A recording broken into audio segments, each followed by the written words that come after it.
இதுதாங்க இந்த வருஷம் பண்ணாரியம்மன் கோயில் குண்டம் திருவிழாவோட வரைபடமுங்க.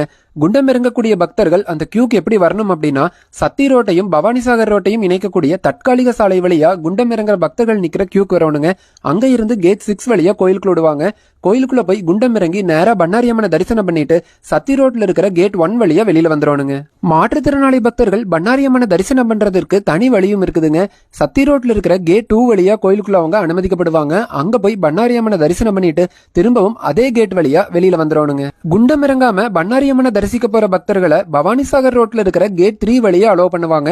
அந்த கேட் வழியா போய் பண்ணாரியம்மனை தரிசனம் பண்ணிட்டு திரும்பவும் அதே கேட் வழியா வெளியில வந்துடணுங்க. கோயிலுக்குள்ளயும் கோயிலை சுத்தியும் மொத்தம் 9 இடத்துல குடிநீர் வசதி ஏற்பாடு பண்ணப்பட்டிருக்குதுங்க.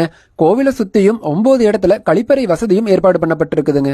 பண்ணாரியம்மன் கோயில் குண்டம் திருவிழாவில் பல லட்சம் பேர் கூடுவாங்க. கூட்டம் கட்டுக்கடங்காம அலமோதுங்க. அதனால உங்களோட குழந்தைகளையும் உங்களோட பொருட்களையும் பத்திரமா வச்சுக்கோங்க. எங்காச்சும் மிஸ் ஆனா கண்டுபிடிக்கிறது ரொம்பவே கஷ்டங்க.